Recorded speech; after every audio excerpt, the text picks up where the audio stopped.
ба барномаи хабари радио Азодӣ хуш омадед. Шалои Гулхоҷа ҳастам. Салом. Имрӯз 8 апрел ин мавзӯъҳоро дорем. худро ба дарёи Сир андохт. ҷавон духтареро ки дар вилояти Суғд қасди худкушӣ карда аз чанголи марг наҷот доданд. ду шаҳрванд буд, ду шаҳрванд буд. баъд мо рафте ҳам шаҳрванд ҳам маъмос палофтагӣ духтарака берин бурадем спортӣ. نیروهای حکومتی اعتراف شده لیبیا بر ضد فرمانده خلیفه حفتر عملیات راه اندازی نموده میگوید سربازان او را از فرودگاه طرابلس دور انداختند. وعده ها تابو در سال گذشته دادسитони کلی تاجیکستان از منبر سازمان ملل متحد آمار مهاجران کشته شده را اعلام کرد. کمیته ҳолатҳои фавқулода мегӯяд дар вилояти Суғд як ҷавондухтари 19 соларо аз худкушӣ наҷот доданд. ҳодиса 4 апрели соли равон рух додааст. ба гуфтаи кумита ба бахши навбатдории воҳиди вокуниши сареи вилояти Суғд хабар расид ки духтари ҷавоне мехоҳад худро ба дарёи Сир андозад. то расидани наҷотдиҳандагон ба ҷои ҳодиса ҷавонони раҳгузар ин ҷавондухтарро аз об берун оварданд. гуфта мешавад ки ӯ сокини ноҳияи Ашт будаву қасди худкушӣ кардааст. наҷотдиҳандагон ба ҷабрдида ёрии аввалини тиббӣ расонданд ва баъдан ӯро ба бемористон интиқол доданд.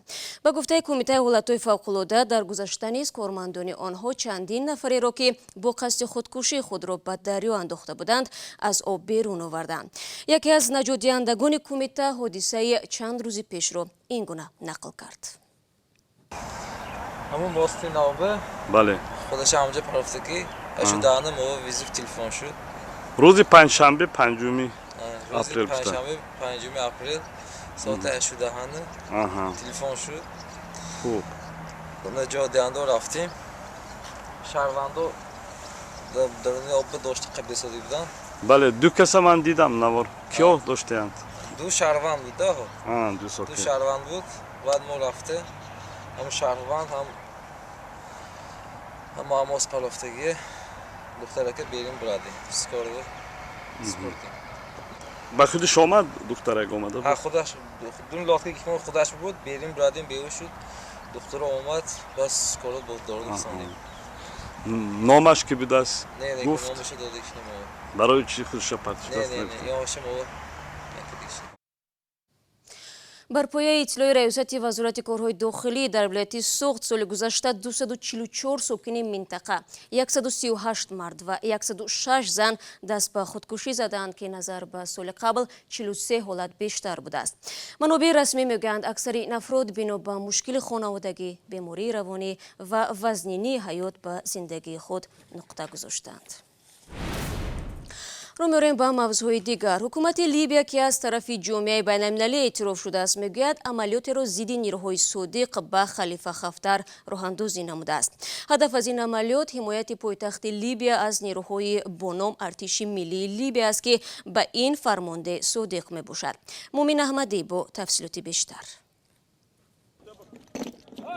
ایالات متحده آمریکا میگوید از برخوردهای مسلحانه در کناره‌های پایتخت لیبیا شهر طرابلس نگران بوده دعوت میکند حمله به اصطلاح ارتش وحدت ملی که از طرف خلیفه حفتر رهبری میشود فوراً متوقف گردد. وزارت حفظ تندرستی لیبیا ابراز داشته است که روز 7 اپریل بر اثر برخوردها در کناره‌های جنوبی شهر طرابلس 11 نفر کشته و 23 کس دیگر زخمی شدند. نیروهای زیر رهبری حفتر که بر پایه اخباری رسیده تحت سرپرستی روسیه می باشند خبر می دهند که روز یکشنبه هواپیماهایشان کناره‌های جنوبی طرابلس را مورد آتش قرار دادند. نیروهای صادق به سروزیر لیبیا فایز سیراج که از جانب جامعه بین المللی اعتراف شدند گزارش می دهند که با هدف پاک نمودن شهرهای لیبیا از به اصطلاح تجاوزگران و نیروهای غیر شرعی عملیات نظامی راه اندازی کردند. در نتیجه تلاش های ما نیروهای تجاوزگر به عقب نشینی وادار شده ما 27 کپروک را در غرب طرابلس زیر نظارت گرفتیم. فرودگاه رابعه واقع در جنوب طرابلس هم تحت تصرف ما قرار دارد. مقدار زیادی اسلحه و مهمات، غنیمت گرفته شد. نیروهای صادق به خفتر با گروه‌های مسلح شهری شرقی تابروق که خود را مختار می‌شمارند متحد شدند. روسیه، مصر و امارات متحده عربی از نیروهای خفتر پشتیبانی می‌کنند. برمیگردیم به تاجیکستان. در آخر هفته گذشته مذاکرات مرزی بین هیئت‌های تاجیکستان و قرغیزستان در دوشنبه جنبش شد. گفتگوی دو جانب پشت درهای بسته و 13 ساعت ادامه کرد. این مذاکرات در حال برگزار شد که ماه گذشته در مرز اسفره با بادکند ماجرا برخاست و باعث به هلاکت دو شهروند تاجیکستان و زخمی گردیدن بیش از 20 نفر از دو طرف گردید. مقامات تاجیکستان و قرغیزستان بعضی تفصیلات ملاقات اخیر را اعلان نمودند. از جمله وزارت امور خارجه تاجیکستان در یک صورت گفت اساساً 4 مسئله بررسی شده است: ادامه کشیدن مسیر خط سرحدی دولتی، عوض احتمالی قطعه‌های زمین، تامین امن و ثبات در سرحد و پایان دادن به تهیه خریطه‌های بزرگ منطقه مورد بحث. تفصیلات این خبر در وبسایت رادیوی آزادی گذاشته شده است. شما برنامه خبری رادیو آزادی رو تماشا دارید. دادستانی کلی تاجیکستان آمار کشتاری مهاجران کره تاجیک در خارج رو اعلام کرد. یوسف رحمان دادستانی کل گفت که حالتهای قتل و کشتار شهروندان تاجیکستان در خارج نظر به سالهای قبلی کاهش یافته است. این نکته در اداره حقوق انسانی سازمان ملل متحد در شهر ژنو صدا داد که آنجا یک هیئت حکومت تاجیکستان دایر به رعایت حقوق مهاجران گزارش میداد. همکارم عبدالله اشورف جریان گزارشدهی هیئت تاجیکستان را نظارت میکرد و متناسباً حالا با ما در استودیو است آماده پاسخ گفتن به چند سوال ما. عبدالله سلام. خب بیش از 1 میلیون مهاجر کره از تاجیکستان در خارج کشور کار میکنند. در این میان حادثه های قتل و کشتاری مهاجران رخ میدهند. دادستانی کل شمار مهاجران در خارج کشته شده را چند گفت؟ سلام شهلا. یوسف رحمان دادستانی کل تاجیکستان آمار قتل شهروندان در خارج کشور را در این نشست بیان کرد.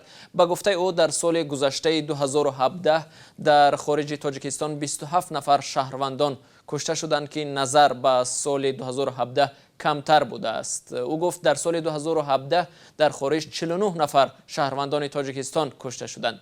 بنابر آمار پیشنهاد کرده دادستان کل سال 2013 هم برای مهاجران کره تاجیک از همه خونین بوده است. در سال 2013 در خارج 94 نفر شهروندان تاجیکستان کشته شدند.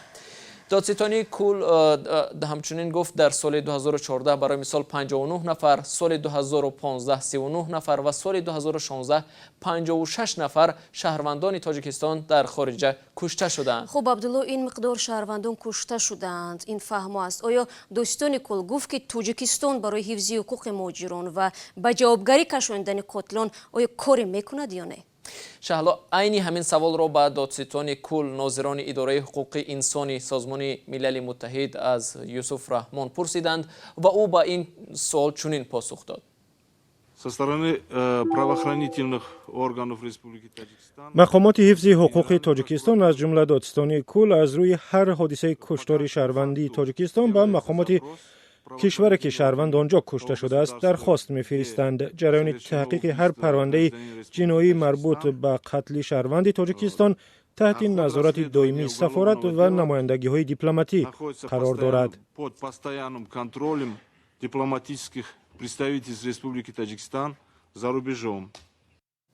یوسف رحمان دادستان کل تاجیکستان از کشور مشخص نام نبرد، اما در ادامه سخنرانی ذکر کرد که اکثریت مهاجران کره تاجیک در روسیه هستند.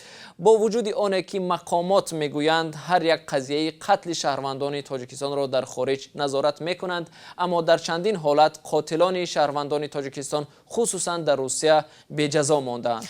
در عموم عبدالله، سبب‌های اصلی مرگ و میر مهاجران تاجیک در روسیه چی گفته می شود؟ زیرا تقریبا هر سال آمارهای حزن‌انگیز انتقال صدها تابوت مهاجران تاجیک به وطن بیان می شود.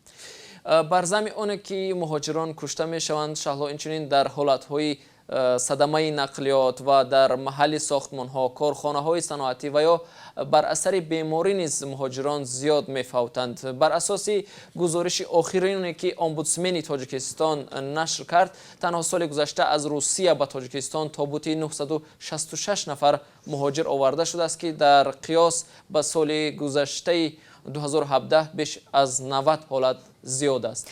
بشک و شبهه هر یکی از مهاجران فوتیده در وطن اویله‌های خود را داشتند که چشم برای آنها بودند. تشکر عبدالله برای صحبت. من برنامه را ادامه میدیم.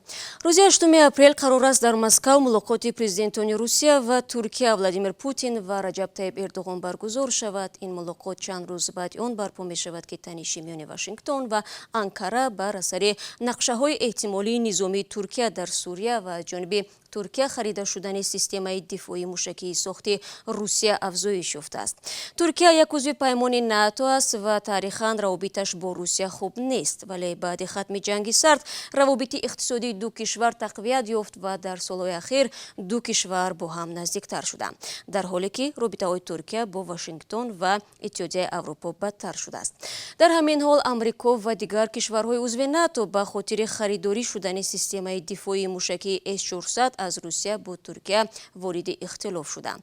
کشورهای عضو ناتو این سلاح را تهدید به هواپیماهای جنگی F-35 ساخت آمریکا می‌دانند. و خبری دیگری ما نیز مربوط به ترکیه است. امروز پرواز آخرین از فرودگاه آتاتورک و آن هم به سمت سینگاپور صورت گرفت. با همین فرودگاه آتاتورک در استانبول کار خود را قطع کرد. اکنون پروازها از فرودگاه نوی بین‌المللی استانبول انجام خواهد شد که در قسمت اروپایی شهر جایگیر است. انتقال تجهیزات از فرودگاه آتاتورک به فرودگاه نو روز جمعه گذشته انجام شده است. بنا به خبرها 700 ماشین باربر تقریبا 50,000 تن بار را از فرودگاه آتاتورک تا فرودگاه نوی استانبول بردند. پرواز نخستین از فرودگاه نوی استانبول به سوی آنکاره بوده است. فرودگاه نوی بین‌المللی استانبول روز 29 اکتبر سال 2018 باز شد. به ساختمان آن بیش از 11 میلیارد دلار خرج کردند. مقامات ترکیه باور دارند که فرودگاه نو در مسافرکشانی در جهان بزرگترین خواهد بود. به قول مقامات فرودگاه قادر است در یک سال به 150 میلیون مسافر خدمت رساند. بینندگان عزیز، رقم مخصوصی ما در وایبر و واتساپ همانا در خدمت شماست. اگر میخواهید خبر و عکس النوار شما در برنامه خبری رادیو آزادی نشر شود، پس با ما تماس بگیرید. شماره تلفن ما +420 724 056 681. در صورت دریافت خبر، عکس و یا ویدیو ما با شما حتما تماس میگیریم و جزئیات را میپرسیم.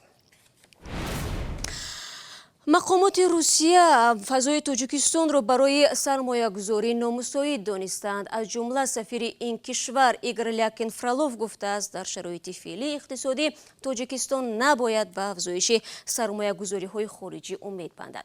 حالا در تاجیکستان تنها 149 شرکت با سرمایه روسی فعال است که در مقایسه با سالهای قبلی به مراتب کمتر میباشد. چرا؟ همکاران ما از تلویزیون نستایش وریمیا در این باره گزارش آماده نمودند. سرمایه‌گذاری روسیه به اقتصاد تاجیکستان هر سال تا چند میلیون دلار کاهش می‌یابد. این مبلغ سال 2018 همگی 21 میلیون دلار را تشکیل داده است. اگر تا 10 سال پیش سرمایه‌گذاران روس بیشتر برای رشد انرژتیک و صنعت و برای بنیاد نیروگاه و کارخانه‌ها سهم می‌گذاشتند، حال اکثرا برای مبلغ گذاری در طرفخانه‌ها مراغ ظاهر می‌کنند. سفیر روسیه در تاجیکستان ایگور لیاکین فرالوف میگوید در کشور اندازبندی بلند و برای تجارت امتیاز وجود ندارد. با گفته او برای همین برای سرمایه‌گذاران روس فعالیت کردن در تاجیکستان فایده آور نیست. ما در زمان اقتصاد بازرگانی زندگی داریم. اقتصاد بازرگانی شرط و قانونهای خود را دارد. در آن جای مبلغ گذاری میکنند که فایده بلند به دست میآورد. البته اگر در اینجا شرایط سازگار می بود، سرمایه گذاری نیز بیشتر میشد. اما تحلیلگران تاجیک به این ادعای دیپلمات روس راضی نیستند و فضا را برای سرمایه گذاری مساعد میدانند. آنها میگویند همه گونه قانونهای مهم برای مبلغ گذاری قبول شدند. کمبود نیروی کاری نیست و بخشها برای گذاشتن سرمایه کفایت میکنند. бинандагони азиз, ин матлаби охири барномаи имрӯз буд, аммо гузоришҳои видеои аз ин бештарро шумо имкон доред 24 соат дар шабонарӯз дар озоди видео канали мо дар ютуб тамошо кунед. тафсилоти хабарҳои имрӯз ва дирӯзу фардо дар сомонаи радиои озодӣ www.ozodi.org ва саҳифаҳои радио дар шабакаҳои иҷтимоӣ дастрас аст.